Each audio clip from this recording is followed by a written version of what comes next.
اعوذ باللہ من الشیطان الرجیم بسم اللہ الرحمن الرحیم اللہم رب اشرح لی صدری ویسر لی امری واحلل عقدۃ من لسانی یفقہوا قولی۔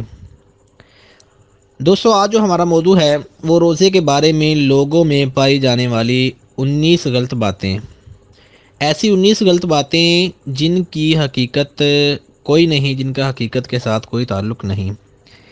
یہ دراصل پیجز نکالے گئے ہیں مفتی علی اصغر صاحب کی طرف سے، دعوت اسلامی کے مشہور و معروف مفتی ہیں، اللہ تعالیٰ ان کا سایہ اہل سنت پر دراز فرمائے۔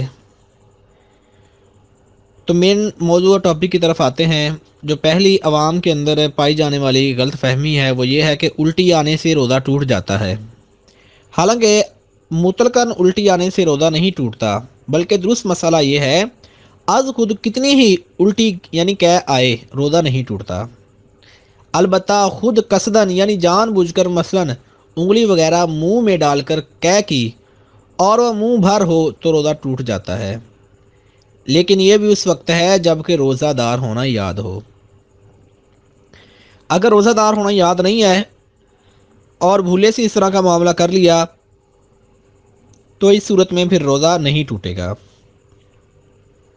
جو دوسری غلط فہمی ہے عوام کے اندر جو مشہور ہے کہ حالت روزہ میں احتلام ہو جائے تو روزہ ٹوٹ جاتا ہے، حالانکہ درست مسئلہ اس طرح نہیں ہے۔ درست مسئلہ وہ یہ ہے کہ حالت روزہ میں احتلام سے روزہ نہیں ٹوٹتا۔ اگر ہم تیسری غلط فہمی کی بات کریں تو کچھ لوگ سمجھتے ہیں کہ تھوک یا بلغم نکل جانے سے روزہ ٹوٹ جاتا ہے یا مکروہ ہو جاتا ہے، اسی بنا پر وہ بار بار باہر کو تھوکتے رہتے ہیں۔ تو یہ درست مسئلہ نہیں ہے، عوام میں مشہور غلط فہمی ہے، بلکہ درست مسئلہ یہ ہے تھوک اور بلغم جب تک منہ میں ہے ان کو نگلنے سے روزہ نہیں ٹوٹے گا۔ ہاں، منہ سے باہر مثلاً ہتھیلی پر تھوک کر پھر منہ میں دوبارہ ڈالا تو روزہ ٹوٹ جائے گا، اور ایسا عام طور پر کوئی نہیں کرتا۔ یا کسی دوسرے کا تھوک جو ہے وہ اپنے منہ میں چلا گیا تو اس سے بھی روزہ ٹوٹ جائے گا۔ اگر ہم چوتھی غلط فہمی کی طرف آئیں تو ہمیں اس بات کا علم ہوتا ہے کہ کچھ لوگ روزہ میں تیل، خوشبو لگانے اور منہ سے ناف صاف کرنے کو درست نہیں سمجھتے۔ تو اس مسئلے کے بارے میں درست مسئلہ یہ ہے کہ یہ کام روزے کی حالت میں جائز ہے۔ سرما لگانے سے بھی روزہ نہیں ٹوٹے گا، البتہ کاجل کا حکم سرمے والا نہیں، کاجل سے پرہیز کیا جائے۔ کاجل یہ جو لڑکیاں وغیرہ استعمال کرتی ہیں ان کے بارے میں ہے۔ اور پانچویں جو غلط فہمی ہے وہ یہ ہے کہ رمضان میں سحری میں آنکھ نہ کھلے اور سحری کھانا چھوٹ جائے تو روزہ نہیں ہوتا، یعنی سحری نہیں کی تو روزہ نہیں ہوگا۔ عام طور پر ہماری عوام میں یہ مشہور ہے۔ اصل مسئلہ، درست مسئلہ یہ ہے کہ سحری روزہ کے لیے شرط نہیں، رات میں نیت کر لی جائے یا پھر نصف النہار دعوت الکبریٰ، عام طور پر جس کو ہم کہتے ہیں زوال کا وقت، زوال سے پہلے پہلے نیت کر لی تب بھی ٹھیک ہے، لیکن سحری کا وقت ختم ہونے کے بعد نیت کی جائے تو تین چیزیں خاص مد نظر رکھی جائیں۔ نمبر ایک یہ کہ روزہ بند ہونے کے بعد سے نیت کرنے تک قصدن کوئی منافی روزہ کام مثلاً کھانا پینا وغیرہ نہ کیا ہو۔ ایسا نہیں ہے کہ 8 بجے اٹھیں، 8 بجے اٹھنے کے بعد اپنا کھانا پینا شروع کر دیا، پھر زوال کے وقت نیت کر لی روزہ رکھ لیتے ہیں، تو اس طرح روزہ نہیں ہوگا۔ دوم یہ کہ یہ نیت کرے کہ میں روزہ بند ہونے کے وقت سے روزے سے ہوں، یعنی جب سے سحری کا وقت ختم ہو گیا تب سے میں روزے سے ہوں۔ یہ کہ نصف النہار کے بعد نیت نہیں ہو سکتی۔ تیسری چیز یہ ہے یعنی زوال سے پہلے پہلے نیت کرے گا، اگر زوال کے بعد نیت کی تو پھر اس وقت یہ درست نہیں ہوگا۔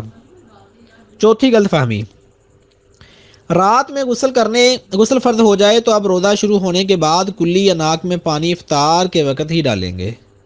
عام طور پر یہ مشہور ہے، حالانکہ درست مسئلہ ایسا نہیں ہے۔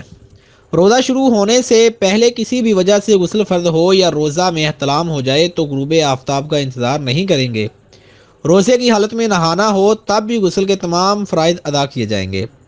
پورے جسم پر پانی بہانے کے ساتھ ساتھ غسل میں کلی کرنا اور ناک کے پورے نرم حصے میں پانی پہنچانا فرض ہے، اس کے بغیر غسل نہ ہوگا۔ نہ نمازیں ہوں گی۔ یاد رہے کہ روزہ ہو تو گرگرہ نہیں کریں گے، کیونکہ گرگرے کے اندر حلق تک پانی پہنچ جاتا ہے اور روزہ ٹوٹنے کا اندیشہ ہوتا ہے، اس وجہ سے گرگرہ نہیں کریں گے۔ اور عام دنوں میں بھی گرگرہ غسل کا فرض یا کلی کا حصہ نہیں، جدا گانا سنت ہے، یعنی علیحدہ طور پر یہ ایک سنت ہے، وہ بھی اس وقت جب روزہ نہ ہو۔ البتہ روزہ کی حالت میں ناک میں پانی سانس کے ذریعے اوپر کھینچنے کی اجازت نہیں، کیونکہ جب ناک کے ذریعے سانس کے ذریعے ناک میں پانی اوپر کھینچیں گے تو اس وقت ہو سکتا ہے دماغ کی طرف پانی چڑھ جائے یا معدے کی طرف پانی چلا جائے، تو اس صورت میں روزہ نہیں ہوتا، پھر روزہ ٹوٹ جاتا ہے۔ ساتویں غلط فہمی جو عام طور پر عوام میں مشہور ہے وہ یہ ہے کہ حالت روزہ میں مسواک نہیں کی جا سکتی، حالانکہ مسئلہ درست نہیں ہے۔ درست مسئلہ یہ ہے کہ مسواک کی جا سکتی ہے، البتہ یہ احتیاط رکھی جائے کہ ریشے حلق میں نہ جائیں۔ اور اگر ہم ٹوتھ پیسٹ کی بات کریں تو اس کے بارے میں درست مسئلہ یہ ہے کہ حالت روزہ میں بلا عذر یعنی بغیر کسی وجہ کے اگر کرتے ہیں تو مکروہ ہوگا۔ ہاں، اس صورت میں اگر حلق کے نیچے ریشے اتر جاتے ہیں تو پھر اس صورت میں روزہ ٹوٹ جائے گا۔ آٹھویں غلط فہمی، جب تک اذان ہوتی رہے سحری میں کھانا پینا جاری رکھا جا سکتا ہے، یہ مسئلہ درست نہیں ہے۔ عام طور پر عموماً سوشل میڈیا کے اوپر ایک حدیث گردش کرتی ہے، وہ یہ ہے کہ رسول اللہ صلی اللہ علیہ وسلم نے فرمایا کہ جب اذان ہو جائے، جب تم ندا کو سنو، اذان کو سنو، مفہوم یہ ہے کہ جب تم ندا کو سنو تو اس وقت جو تمہارے ہاتھ میں پیالی ہے یا برتن ہے اس کو رکھ نہ دو، بلکہ اپنی حاجت کو پوری کر لو۔ تو یاد رکھیے، یہ جو لوگ اس کو سحری کے متعلق بنا کے پیش کرتے ہیں درست نہیں ہے، یہ دراصل مغرب کی اذان کے متعلق ہے کہ افطار کرتے وقت اگر مغرب کی اذان ہو جائے تو پھر جلدی نہ کرو، بلکہ اپنا جو برتن ہے اس کو خالی کر لو۔ اس مسئلے کے بارے میں درست مسئلہ یہ ہے کہ جب سحری کا وقت ختم ہو جاتا ہے تو اذان فجر اور نماز فجر کا وقت شروع ہوتا ہے، لہذا جو سحری بند ہونے کے باوجود اذان شروع یا ختم ہونے کا انتظار کرتے ہوئے کھاتا پیتا رہا، اس نے اپنا روزہ برباد کیا، اس کا روزہ ہوا ہی نہیں۔ نویں غلط فہمی یہ ہے کہ چوٹ وغیرہ لگنے پر خون نکل آنے یا خون ٹیسٹ کروانے سے روزہ پر کوئی اثر پڑتا ہے، یعنی لوگ سمجھتے ہیں خون دے دیا کسی کو دوسرے کو تو روزہ ٹوٹ جائے گا، یا پھر ٹیسٹ کروایا خون نکل آیا یا چوٹ لگی خون نکل آیا تو روزہ ٹوٹ جائے گا۔ درست مسئلہ یہ ہے کہ جسم سے کوئی چیز باہر آنے پر روزہ نہیں ٹوٹتا، لہذا ٹیسٹ کے لیے خون نکلنے یا زخمی ہونے پر خون بہنے سے روزہ نہیں ٹوٹے گا۔ روزہ کسی چیز کے براہ راست جوف یعنی پیٹ یا معدے یا دماغ تک پہنچنے پر ٹوٹتا ہے، البتہ چند صورتیں مستثنیٰ ہیں، یعنی چند صورتیں اس کے علاوہ بھی ہیں جن کے ذریعے روزہ ٹوٹ جاتا ہے، جیسا کہ روزہ یاد ہوتے ہوئے جان بوجھ کر منہ بھر کے کرنا۔ اب یہ معدے سے چیز باہر آ رہی ہے لیکن اس سے بھی روزہ ٹوٹ جائے گا۔ 10ویں غلط فہمی، عام طور پر روزے کی حالت میں انجیکشن لگانے سے روزہ ٹوٹ جاتا ہے، اس طرح سمجھا جاتا ہے، لیکن درست مسئلہ یہ نہیں ہے۔ درست مسئلہ یہ ہے کہ اگر یہ سوچ ان علماء کی پیروی کی وجہ سے ہے جن کا موقف یہی ہے تو ٹھیک ہے، یعنی کچھ علماء کا یہ موقف ہے کہ روزہ یا انجیکشن وغیرہ روزے میں لگوانے سے روزہ ٹوٹ جاتا ہے، اگر تو ان کی پیروی کرتے ہیں، ان کی بات مانتے ہو پھر تو ٹھیک ہے۔ البتہ جو قوی اور مضبوط دلائل ہیں، ان کی روح سے انجیکشن لگانے سے روزہ نہیں ٹوٹتا، خواہ نس یعنی وین میں لگایا جائے یا گوشت یعنی مسل میں شدید ضرورت ہو تو ڈرپ بھی لگائی جا سکتی ہے۔ اچھا، 11ویں غلط فہمی جو عام طور پر عوام میں مشہور ہے وہ یہ ہے کہ روزہ میں عطر یا خوشبو سونگھنے سے روزہ ٹوٹ جاتا ہے۔ درست مسئلہ یہ ہے مائع خوشبو یعنی لیکوڈ حالت میں یا ٹھوس خوشبو سونگھنے سے روزہ نہیں ٹوٹتا، البتہ اگر کسی نے اگربتی کا دھواں مثلا منہ یا ناک کے ذریعے اندر کھینچا جو کہ لامحالہ حلق میں جائے گا، یعنی لامحالہ ضروری طور پر حلق میں جائے گا، اور یوں ہی کسی بھی خوشبودار یا غیر خوشبودار دھوئیں کی دھنی اس طرح لی کہ مثلا اس کے دھوئیں کو ناک یا منہ سے حلق میں داخل کیا تو روزہ ٹوٹ جائے گا۔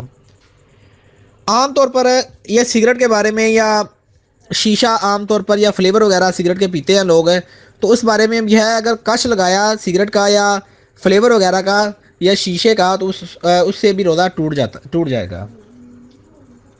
12ویں غلط فہمی، کچھ لوگ سمجھتے ہیں کہ جس دن سفر کرنا ہے اس دن روزہ چھوڑ سکتے ہیں۔ درست مسئلہ، اگر صبح صادق کے وقت حالت سفر میں ہوں تو روزہ چھوڑ سکتے ہیں، ایسا نہیں ہے کہ 11 بجے سفر پر جانا ہے صبح ہی روزہ چھوڑ دیا، ایسا نہیں کر سکتے، لیکن اگر صبح صادق کے بعد سفر شروع کرنا ہو تو اس دن کا روزہ نہیں چھوڑ سکتے، البتہ اگر دن کے وقت شرعی مسافت والا سفر شروع کیا اور ابھی مسافر ہی ہوں تو اگلے دن کا روزہ چھوڑ سکتے ہیں، یعنی اگلا دن آ گیا، اگلا روزہ آ گیا، ابھی سفر میں ہی ہے تو اس وقت روزہ چھوڑ سکتے ہیں، اور حالت سفر میں جتنے بھی روزے چھوڑے جائیں بعد میں ان کی قضا کرنی ہوگی، یعنی بعد میں قضا کے طور پر رکھنے ہوں گے۔ 13ویں غلط فہمی جو عوام کے اندر مشہور ہے وہ یہ ہے کہ کچھ لوگ سمجھتے ہیں کہ جو مرد یا کسی اور درست عارضے یا بغیر عذر کے روزہ چھوڑ دے تو فدیہ دینا اس کا متبادل ہے، یعنی روزہ چھوڑ دیا تو پھر اس پر فدیہ واجب ہوگا، حالانکہ یہ ایسی درست مسئلہ نہیں ہے۔ درست مسئلہ یہ ہے روزہ کسی بیماری کی بنیاد پر ترک کیا ہو یا بغیر کسی عذر کے، پہلا مرحلہ یہ ہے کہ اس روزے کے بدلے ایک روزہ قضا رکھے۔ فدیہ صرف اس صورت میں متبادل ہوگا جب بڑھاپے کی وجہ سے روزہ رکھنے کی قدرت نہ ہو، نہ ہی آئندہ قدرت ملنے کی امید ہو۔ ایسے شخص کو شیخ فانی کہتے ہیں، یعنی بوڑھا شخص۔ اس کی تفصیل اگر پڑھنی ہو تو پھر انہوں نے کہا ہے کہ بہار شریعت یا فیضان رمضان یا پھر مفتی ہاشم صاحب کی کتاب ہے فیضان فرد العلوم، وہاں سے اس کی تفصیل معلوم کر سکتے ہیں۔ 14ویں غلط فہمی جو لوگ عام طور پر لوگوں میں مشہور ہے، کچھ لوگ سمجھتے ہیں کہ ٹوتھ پیسٹ کرنے سے روزہ ٹوٹ جاتا ہے۔ درست مسئلہ مطلقاً ہر صورت میں ٹوتھ پیسٹ کرنے سے روزہ نہیں ٹوٹتا، ہاں اگر اس کے ذرات حلق سے نیچے اتر گئے تو اب روزہ ٹوٹ جائے گا۔ اسی بنا پر روزے کی حالت میں ٹوتھ پیسٹ کرنے سے علماء نے منع فرمایا ہے کہ اس کے ذرات کا حلق سے نیچے اترنے کا اندیشہ ہوتا ہے، اگر ذرات حلق سے نیچے نہ اترے تب ہی ایسا کرنا مکروہ ہے۔ 15ویں غلط فہمی جو عام طور پر عوام میں مشہور ہے وہ یہ ہے کچھ لوگ سمجھتے ہیں کہ ہر قسم کا روزہ خواہ فرض ہو، واجب یا نفل، خواہ رمضان کا ادا ہو یا رمضان کا قضا ہو، اس کے توڑنے سے کفارہ لازم آتا ہے۔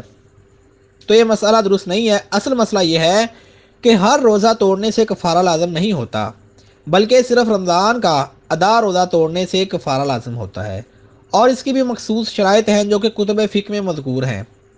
کچھ ایسی صورتیں ہیں جن میں رمضان کا روزہ توڑنے سے کفارہ لازم نہیں ہوتا، اور کچھ میں کفارہ لازم ہوتا ہے، البتہ قضا کا ایک روزہ رکھنا ہر صورت میں لازمی ہے۔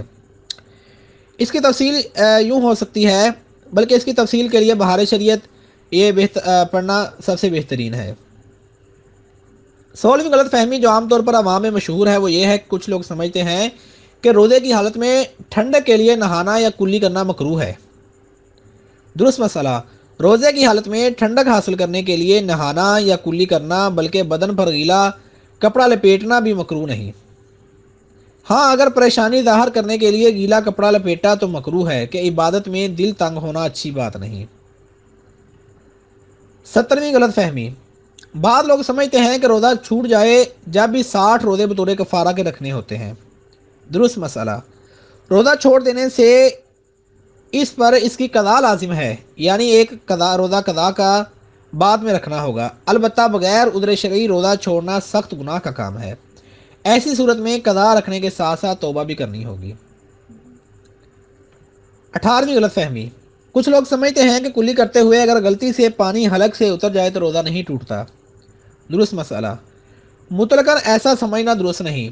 درست مسئلہ یہ ہے کہ جب روزہ دار ہونا یاد ہو تو اگرچہ پانی غلطی سے حلق سے اترا ہو روزہ ٹوٹ جائے گا۔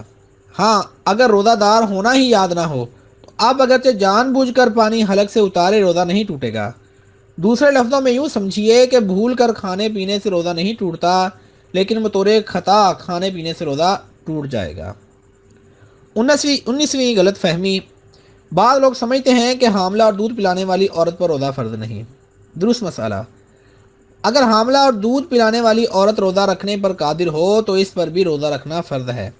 ہاں اگر روزہ رکھنے سے اپنی یا بچے کی جان کو نقصان پہنچنے کا صحیح اندیشہ ہو تو اس صورت میں وہ رمضان کا روزہ چھوڑ سکتی ہے، لیکن جتنے روزے چھوڑے گی وہ بعد میں قضا رکھنے ہوں گے۔ یہ 19 غلط فہمیاں تھیں جو کہ مفتی علی اصغر صاحب کی طرف سے عوام میں وائرل کی گئی، وہی آپ کے سامنے پیش کرنے کی کوشش کی ہے۔ اللہ رب العزت سے دعا ہے کہ رب کریم ہمیں علم دین سیکھنے کی توفیق عطا فرمائے۔ اور جو ابھی بیان ہوا ہے اس کو یاد رکھنے اور اس پر عمل کرنے کی بھی توفیق عطا فرمائے، آمین بجاہ سید العالمین صلی اللہ تعالی علیہ وسلم۔